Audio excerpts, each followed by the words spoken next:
Hola, mis estimados estudiantes bíblicos. ¿Cómo están, hermanos?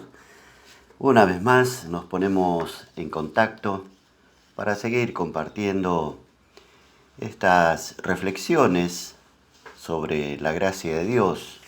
Nos hemos atrevido este tiempo en, o a calificar la gracia de Dios, no porque seamos valientes o sabiondos, conocedores, sino porque la misma palabra de Dios califica a la gracia de nuestro amado Dios, como hemos estado viendo, la gracia y su soberanía, la gracia y su abundancia, la gracia y su riqueza, su fructificación. Y ahora nos tocan los últimos dos calificativos que hemos de ver, la gracia y su autenticidad y su confiabilidad. En cuanto a su autenticidad, cuando se duda de la autenticidad de algo, obviamente se pone en duda también su origen. Cuando el Evangelio arribó al mundo, en él Dios tuvo que presentar credenciales de autenticidad. Triste, ¿no? Parecería que somos los jueces del universo, pero no es así. Es que la gracia de Dios contrastaba tanto con la ley que los instrumentos utilizados por el Señor para poner en relieve este cambio tan rotundo que nos benefició, ¿no es cierto? Vivir en la gracia no es vivir en la ley, obviamente. Entonces, había que manifestarse ante aquellos conocedores, entre comillas, de la ley. Había que manifestarse, decía, que todo lo que venía era de parte de Dios y para bendición de su pueblo y de sus hijos, porque la gracia, mis amados, alcanzó a los gentiles. La ley era únicamente privilegio, entre comillas, del pueblo de Israel, pero la gracia nos alcanzó y la gracia colmó las expectativas de todo ser humano desesperado por la inquietud de la eternidad y necesitado de saber qué tenía Dios en su mente para con cada uno de aquellos que necesitamos un Salvador. Hemos visto que Pedro parecía tener algunos prejuicios sobre la operatorio de la gracia, y estaba dentro de esto que estamos mencionando, ¿no? El gran cambio. Pedro seguía un poco judaizando, es decir, vemos allí al apóstol Pablo tratando de llevarle a la realidad de lo que Dios había previsto para la nueva dispensación. Esto es otro tema también que debe animarnos a conocer, ¿no? Terminaba la dispensación de la gracia y empezaba la nuestra. La dispensación de la ley. La dispensación de la ley terminaba y empezaba la nuestra.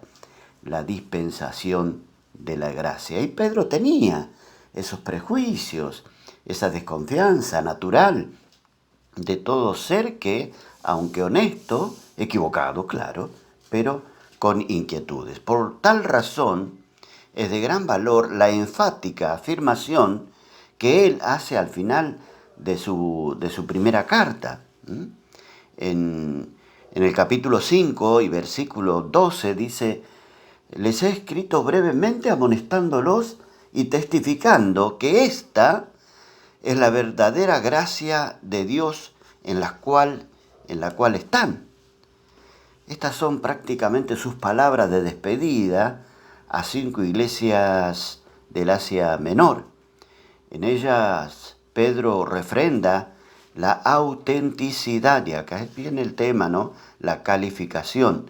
Sí, la autenticidad de la gracia de Dios, y a la vez les exhorta a los hermanos a permanecer en ella con firmeza. Y esto, mis amados, es algo que también nos toca a nosotros. En este tiempo de pandemia, de desgano, en muchos casos de descongregación.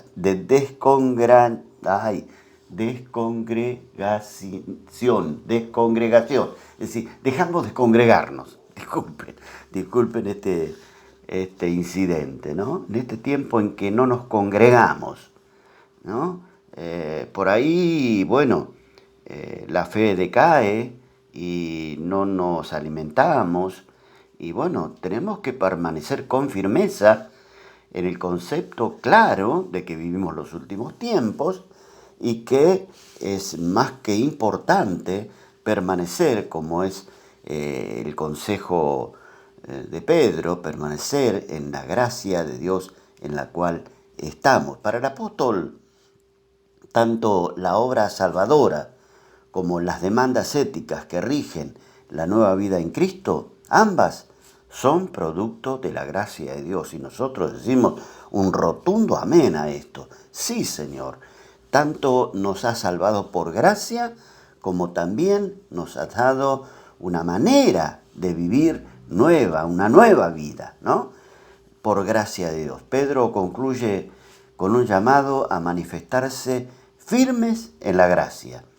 En vez de darse por vencidos y retroceder al paganismo y su corrupción, cosa que nosotros no vemos este horizonte, obviamente, ¿no? Pero cuidado, hermanos, cuidado porque los tiempos peligrosos se avecinan, está profetizado, se avecina la apostasía, se avecina el enfriamiento espiritual, se avecina la falta de amor, y todas estas cosas que tienen que ver justamente con la gracia de Dios. Y todo esto pega fuerte, ¿no? En nuestra vida cotidiana. Bueno, esta gracia incluye entonces la redención y la vida santa que Dios hace posible por medio de Jesucristo. Vamos a leer Primera Pedro, capítulo 2, versículo 24. Primera Pedro, disculpen, lo estoy buscando. Primera Pedro, capítulo 2.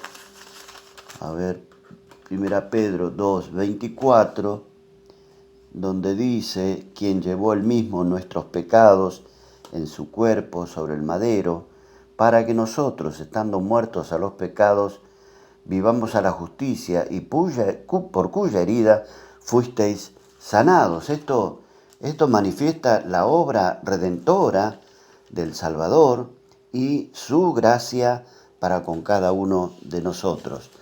Esta gracia incluye entonces esta vida que el Señor permitió, ¿no?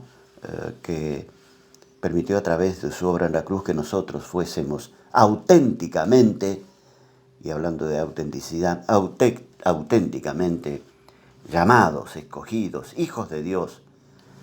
Y bueno, entramos a la última calificación, o calificativo mejor dicho, su confiabilidad. La seguridad de Pedro en cuanto a la autenticidad de la gracia llega a ser tan amplia que al exhortar a los creyentes a un andar santo y sobrio en medio de presiones, en medio de tribulaciones, etcétera, les alienta con estas palabras, ahí en 1 Pedro 1:13, esperad por completo en la gracia que se os traerá cuando Jesucristo sea manifestado. A ver, Carlos, vamos a tratar de ordenarnos.